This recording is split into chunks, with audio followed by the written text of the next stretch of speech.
Children, in this video we will discuss few conceptual questions based on current electricity chapter. First question is, a steady current means constant current. A steady current flows through a metallic conductor of non-uniform cross section. Means area of cross section is different at different part of the conductor. Explain which of the following quantities remains constant along the length of conductor: current, current density, electric field and drift speed. These four quantities are given and we have to find out which quantity is constant and which quantities are variable. So first quantity, that is current, is constant because in the question it is mentioned steady current means constant current. The second quantity, current density, is variable. The reason is current density equals to current upon area. For different part of conductor, area is different and hence the current density is different at different part. So it is a variable quantity. Electric field is also variable and drift speed is also variable quantity.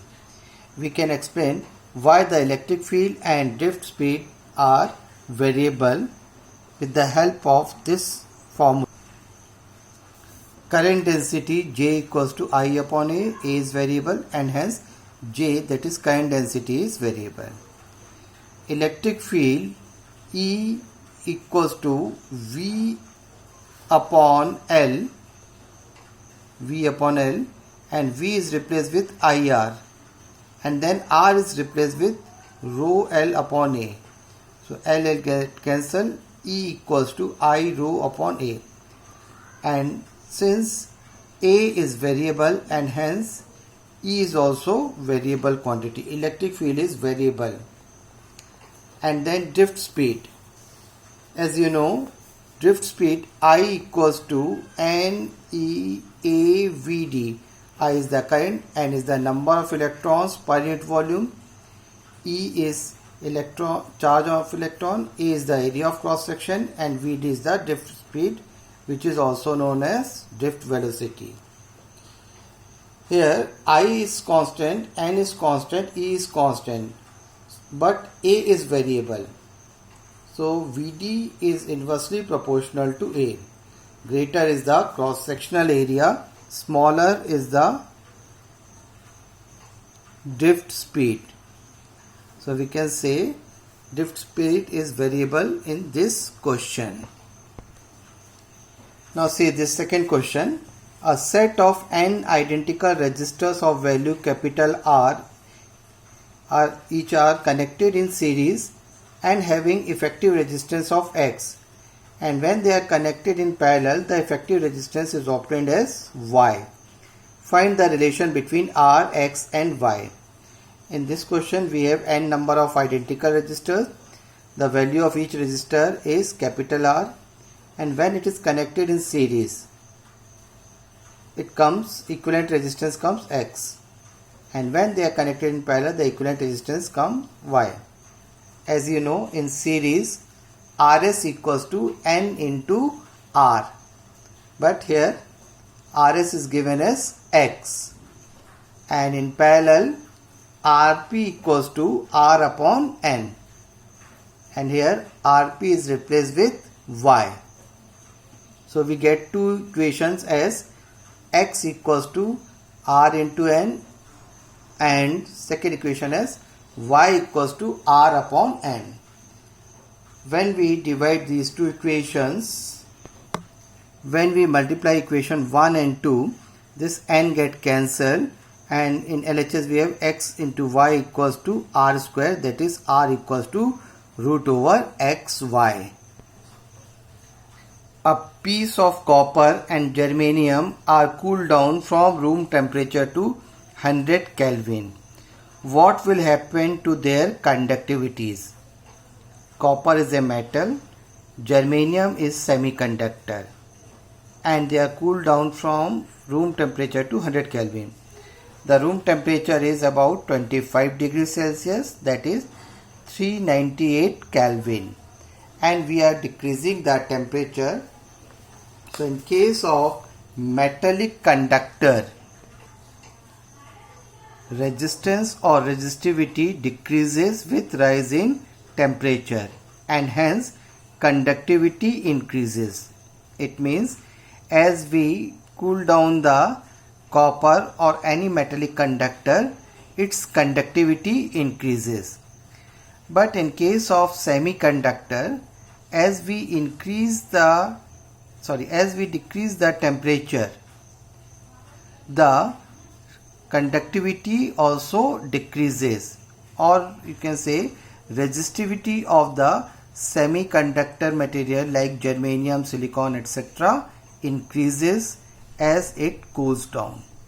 So conclusion for this question is, if we cool down the copper, the conductivity increases, and if we cool down the germanium, its conductivity decreases. Now see fourth question. What will be the percentage change in power of room heater of 1000 watt 200 volt when it is connected to 150 volt supply? एक 1000 watt के heater को जो 200 volt पर work करता है, उसके power में कितना परसेंटेज चेंज आएगा यदि हम उसे 200 वोल्ट की जगह 150 वोल्ट सप्लाई से कनेक्ट करें। जब ये 1000 वॉट 200 वोल्ट लिखा होता है तो इसका मतलब ये होता है कि ये 1000 वॉट का कंजम्पशन तब करेगा जब 200 वोल्ट से इसे कनेक्ट करें। अगर हमने इसे 200 वोल्ट के अलावा किसी और सप्लाई वोल्टेज से कनेक्ट किया तो उस कंडीशन में इसका पावर 1000 वॉट नहीं रहेगा, चेंज हो जाएगा। तो इस क्वेश्चन में हमने 150 वोल्ट सप्लाई से कनेक्ट किया है, जिस वजह से इसका पावर 1000 से हटके कोई अलग वैल्यू मिलेगा, तो हमें वो परसेंटेज चेंज निकालना है। परसेंटेज चेंज के लिए फॉर्मूला होता है न्यू वैल्यू या final value minus initial value upon initial value multiplied by 100। तो हमारे क्वेश्चन में इनिशियल वैल्यू या ओरिजिनल वैल्यू का मतलब है 1000 वॉट और न्यू वैल्यू यानी न्यू पावर हमें निकालना है। न्यू पावर इस 150 वोल्ट की वजह से अलग कोई वैल्यू आएगी, तो उस पावर को हमें निकाल के फिर चेंज इन परसेंटेज वाला फॉर्म यूज करना है।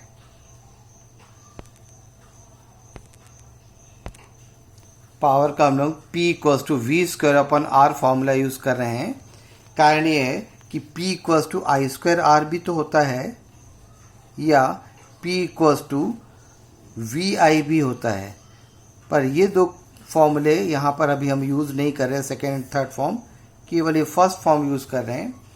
उसका रीज़न है कि इस पर्टिकुलर क्वेश्चन में R कांस्टेंट है, V वेरिएबल है, I का कोई यहाँ पे जिक्र नहीं है, इसलिए हम P और V को रिलेट करने वाला formula P equals to V square by R use करेंगे। I के बारे में इंफॉर्मेशन ना होने की वजह से हम ये सेकेंड फॉर्म या थर्ड फॉर्म यूज़ नहीं कर रहे हैं। तो फर्स्ट केस में जैसे दिया है P equals to V square by R के अकॉर्डिंग P के प्लेस में 1000, V के प्लेस में 200 रखा, तो हमें R का वैल्यू मिल जा रहा है। सेकेंड केस में नया पावर को हमने P डैश अज्यूम किया और P डैश इक्वल्स टू फिर से हमने फॉर्मूला लगा दिया वी स्क्वायर बाई आर, तो हमें ये P और ये P डैश के वैल्यूज़ मिल रहे हैं R के फॉर्म में। अगर हम इनको डिवाइड कर देते हैं, इक्वेशन 1 एंड 2 को हम डिवाइड करते हैं, तो R का टर्म कैंसिल हो जाता है और सिंप्लीफाई करने पे नया पावर मिलता है 562.5 वॉट। ये नया पावर का वैल्यू मिल गया 562.5 वॉट। अब हमारे पास में फाइनल वैल्यू है, इनिशियल वैल्यू है, तो हम परसेंटेज चेंज निकाल सकते हैं। परसेंटेज चेंज का फॉर्मूला अप्लाई किया तो final value minus initial value upon initial value into 100। Final value के फॉर्म में 562.5 रखा, इनिशियल वैल्यू के फॉर्म में 1000 रखा, अपॉन में फिर इनिशियल वैल्यू रखा और सिंप्लीफाई किया तो ये फाइनल रिजल्ट आ रहा 43.75%। C fifth question, two wires of same material मतलब रेजिस्टिविटी सेम है। Having the lengths in the ratio 2:3, मतलब L1 रेशो L2 दिया है 2:3, and diameters in the ratio 1:2, तो d1/d2 1:2 के फॉर्म में दिया है। जो उनके डायमीटर का रेशो होता है वही उनके रेडियस का भी रेशो होगा। And this wires are connected in series. अगर वायर सीरीज में कनेक्ट है तो करंट का वैल्यू कांस्टेंट है। Compute the ratio of the potential difference across the two wires. इन दो वायर्स के बीच में पोटेंशियल डिफरेंस का क्या रेशियो है वो हमें कैलकुलेट करना है। In the figure you can see R1 R2 connected in series. V1 and V2 are the potential difference across these two resistances.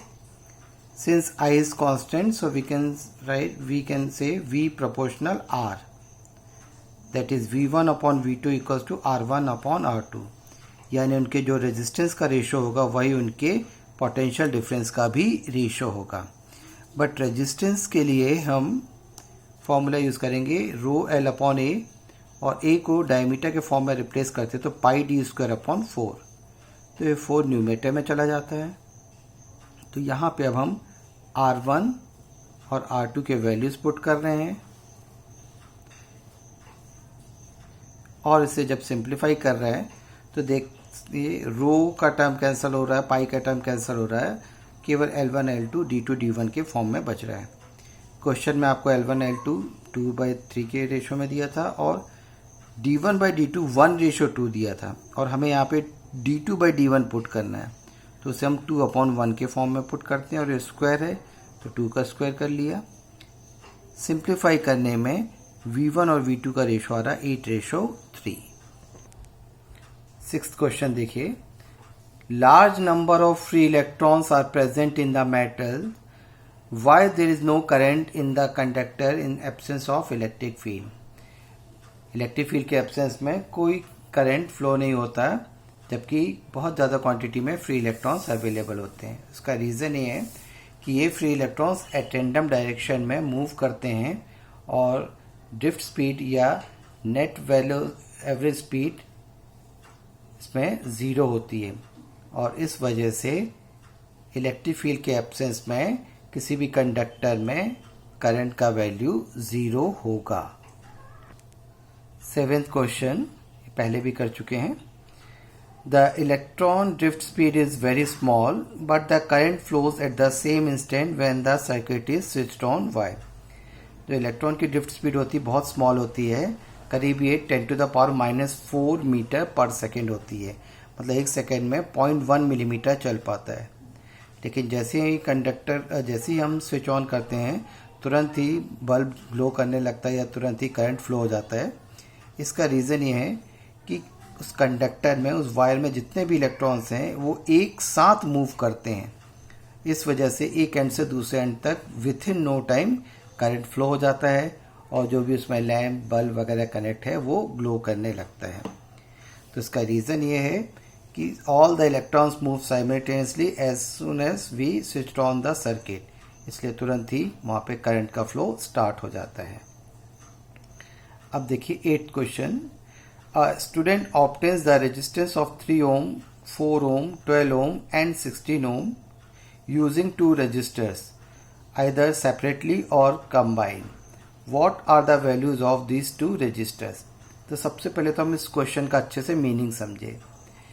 Student ने 2 रजिस्टर्स, जैसे R1 R2 2 रजिस्टर्स है, उनको या तो सेपरेट यूज़ किया या उनका कॉम्बिनेशन यूज़ किया, तो उसको टोटल में 4 वैल्यूज़ मिले रेजिस्टेंस के, 3 ohm, 4 ohm, 12 ohm and 16 ohm।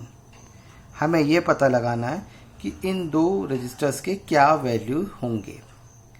तो इसमें ये बात ध्यान रखिए इस तरह के क्वेश्चन में कि जब हम 2 रजिस्टर्स के हेल्प से कॉम्बिनेशन या सेपरेटली यूज़ करके वैल्यूज़ ऑब्टेन करते हैं, तो जो सबसे ज़्यादा रेजिस्टेंस होता है वो 2 रेजिस्टेंस के सम के बराबर होता है, यानी सीरीज़ कनेक्शन के बराबर होता है। जैसे R1 R2 को सीरीज़ में लगाएंगे तो हमें 16 मिलेगा, मतलब हमें एक रिलेशन मिला कि R1 + R2 = 16। और दूसरा सबसे कम रेजिस्टेंस हमें तब मिलता है जब हम उन्हें पैरेलल में कनेक्ट करते हैं। तो यहाँ पे 3 ohm मिल रहा है, ये सबसे कम रेजिस्टेंस है। इसका मतलब है कि पैरेलल कॉम्बिनेशन का 3 ओम वैल्यू है।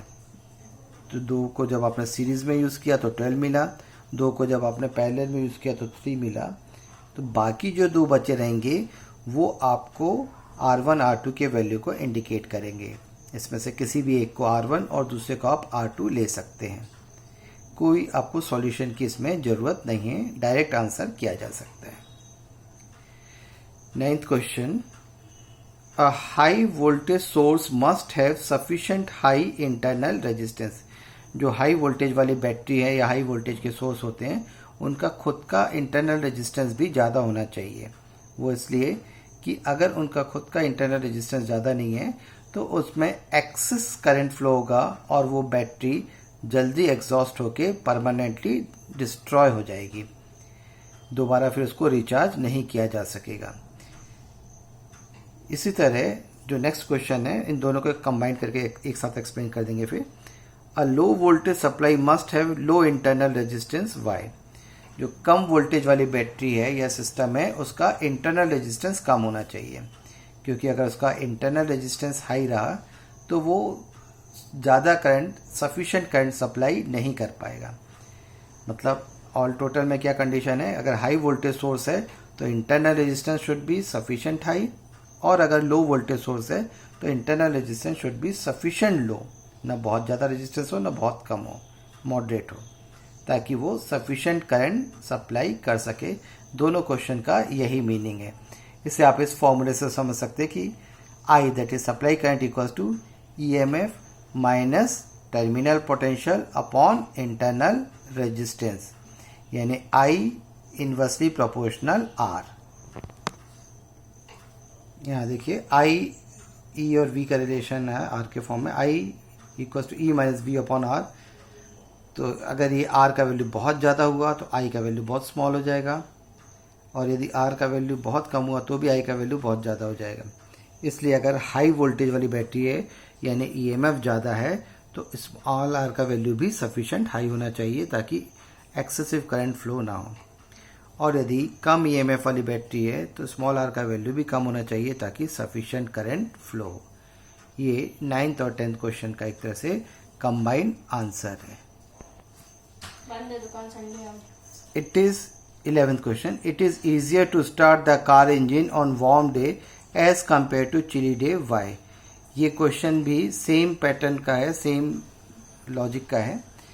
चिली डे मतलब विंटर के समय जो कार का इंजन है उसे स्टार्ट करने में डिफ़िकल्टी होती है।